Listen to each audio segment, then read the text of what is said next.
joins us now here in the GBag Nation. And a good afternoon, sir. How the heck are you? Hey, guys. I'm well. How are you all? We are doing outstanding. How's Max Scherzer doing? Have you seen him today? I haven't seen Max yet, but if I haven't seen or heard from him, then that's probably a good thing. So I think he's doing well and ready to go. What do you expect and sort of what's y'all's game plan going in? Well, just the same thing. We just want to play our game. We want to go out and win each pitch, whether we're on the mound or at the plate. We want to win each pitch, and if we do that, the way the team has played, we continue to play our game. We like where we are. Okay, so the data era of sports is so amazing, and I know you guys have access to so much. What do you have on, like, great pitcher at this stage in his career after such a time off, jumping right back into the fire, like as hot as the fire could possibly be? What are the odds that a guy can step in there and have success, or what is the probability say?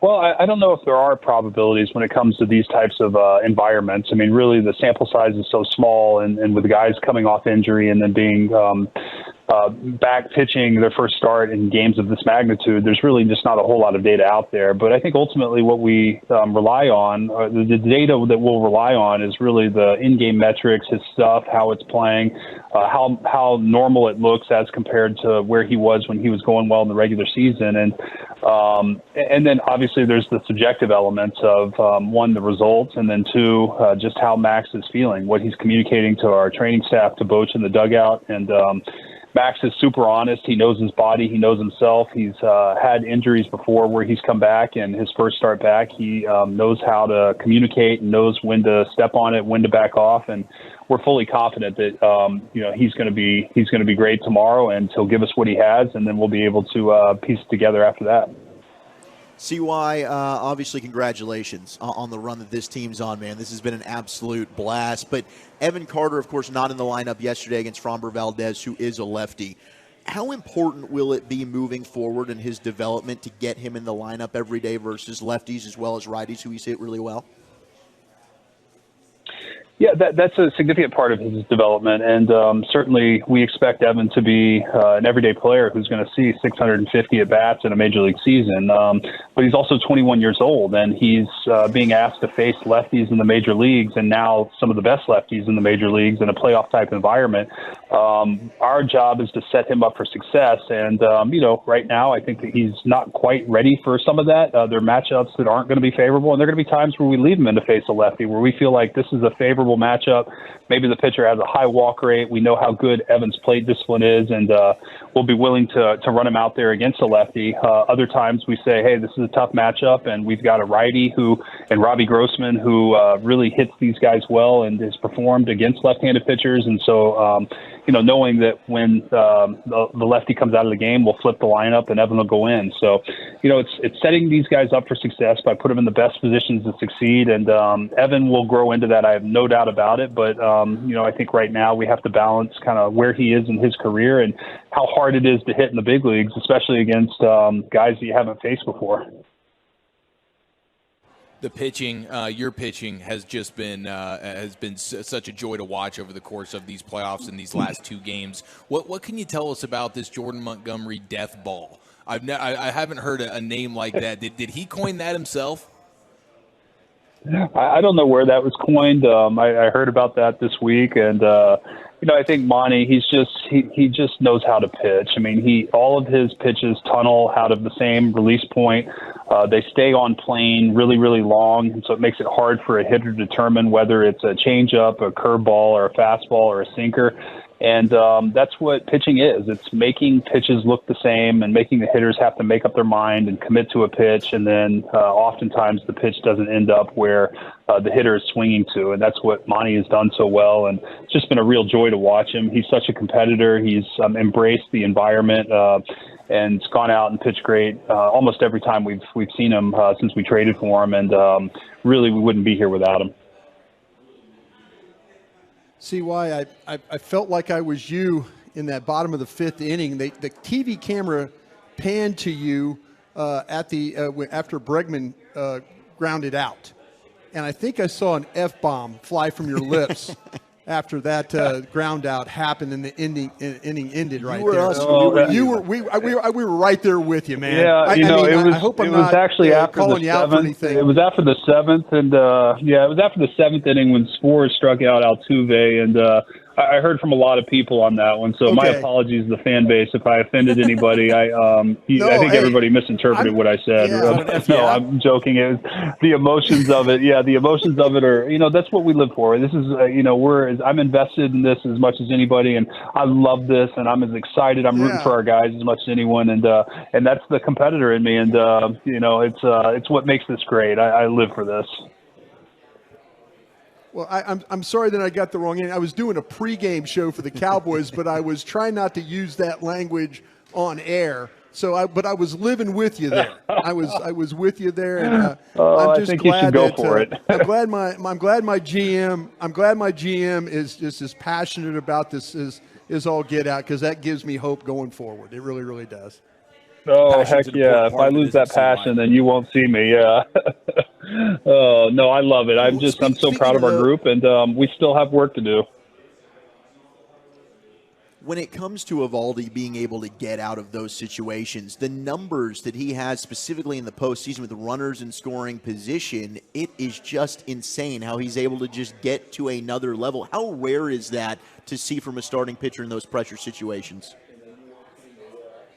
Well, when you're talking about pitchers like Nate Eovaldi, who just really has a knack for performing in high-pressure moments, it's really, to me, not that surprising. And I think the reason is that he's got an unbelievable ability to simplify in the moment. He doesn't let the circumstances really get to him. He knows what he can control. He focuses on what matters most, which is just making one good pitch after the next. And he doesn't get rattled. His blood pressure doesn't get high. His heartbeat doesn't spike. He just he sticks to what he does best. He's not afraid of the moment, and he knows that if I just make one good pitch, I can get out of this. And that's exactly what he did yesterday. And it's easier said than done. I've been in those moments, and it's sometimes hard to control the emotion, but nonetheless, that's the key to performing in those types of environments, because there's craziness happening all around you. But if you can stay calm, collected, and poised, and execute just a normal pitch the same way you would in spring training or the regular season, that's ultimately what it comes down to, and Nate has a unique ability to do that. Speaking of chaos all around you, I don't know what's going on in these guys' heads when Alvarez steps up to the plate. Did you considering what he did in the DS, and then last night, this guy's on a tear all his own. Do you start just looking at this and maybe thinking it's time to just give this guy first base every time he comes up here, or how do you approach that moving forward?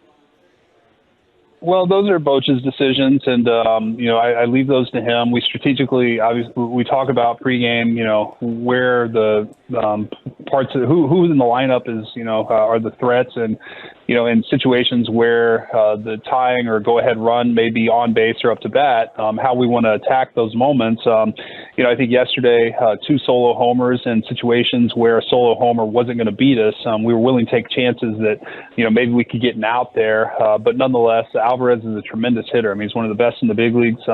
He's been amazing this postseason, and certainly he's going to be controlling him and making sure that he does not beat us is going to be something that's very important for the remainder of the series. See why? I'm sorry, this is my scouting question for you. The thing with Carter, and I'm sorry I'm circling back, but I need to get this to you. If Carter, he's so good defensively, is there any thought about, listen, okay, we sacrificed the bat to save runs in these games? Is there ever that discussion, or is it just, no, he's not going to hit against these types of pitchers, we're just going to move on?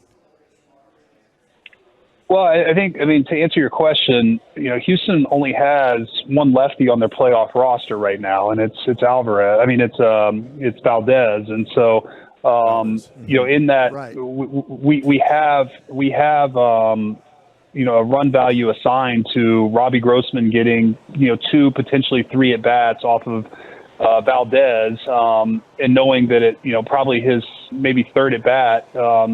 will pinch hit there, and Carter will play the remainder of the game. And then, there's a defensive run value assigned there as well. So we do look at these things, but we're looking at it in sort of these small, increments of, hey, Robbie's going to get 2 at-bats at the top of the order. That's why he was in the 3 spot yesterday, knowing that Evan then is going to be subbed in the 3 spot as soon as Valdez is out of the game, and we'll get, 2 to 3 at-bats the rest of the game and be in there for the second half of the game defensively. So you're rolling the dice a little bit in terms of the defense, but the idea that Robbie's at-bats will impact the game more than Evans' defense for the first 2 times through the order is kind of how we look at it. Chris Young giving you the good insights and the answers to your Rangers questions here with us most Mondays at 4:20. Obviously, they were busy yesterday. Can you tell me what Jose Leclerc is looking at? This is fascinating to me.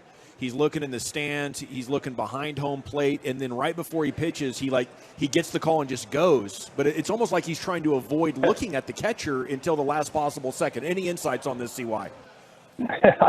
I don't know. I don't know where he's looking. Part of me thinks it's the pitch clock. There've been a couple times where it's gotten down to 2-1, and then he starts his delivery. So he's obviously aware of the pitch clock, and that's kind of what I'm thinking that he is keeping in mind. But I don't know for certain. I just know the ball's coming out great, and wherever he's looking, I'm good with it because he's getting results. This is amazing what he's turned around numbers-wise, regular season to postseason. Now, when you talked with Bochy and got him to jump into this, were you guys thinking you could do it this soon and be in the position you are today? I know there's a lot of work to do, but this is amazing. Did you think this could happen year one, CY? Well, I'll tell you this. Boch and I both went into spring training with the idea that this team could compete for a playoff spot. And once you get in the playoffs, anything can happen. And you never place limits on a team that believes in each other, that comes together and gels and gets hot at the right time. And so while I'd love to say, absolutely 100%, we both expected that we would, compete and be in the World Series year one. I can't say that was the case. What I can say is that with the roster that we assembled and with the leadership of Boch and our coaching staff and the commitment from the players, I absolutely expected that we would be playing competitive baseball in September and competing for a playoff spot. True or false, Rangers general manager Chris Young has made it a point to scurry down into the clubhouse after every one of these postseason victories for the unveiling of Hedgie's ass. That is false. I've been in the clubhouse after every game, but I have not seen the unveiling at any point. We'll keep that secret between us. I'm sure you're disappointed about that. Yeah. Yeah, I'm missing out. See why? I mean, we were watching the end of the Baltimore series, and I was wondering, you were taking pictures. What kind of pictures do you get, like 12 feet in the air, when you extend your camera? Like the team was taking their picture after, and Zach and I go, look at CY, he's taking pictures. But it was like you were towering over everybody. You get good pictures that way. Well, it's what I had to do. I was at the back. There were a lot of photographers in front of me, and I just wanted – the team was together on the field in front of that postseason logo, and I just wanted, for my own memories, a picture of the team because I love this group. I love our players. I love our staff. I'm so proud of them, and I just wanted to have one on my cell phone that I could look back at one day and say, this is a special group. We love you guys too, CY. Thank you so much. Give them hell. Guys, thanks for the support, and hope to see you here this week.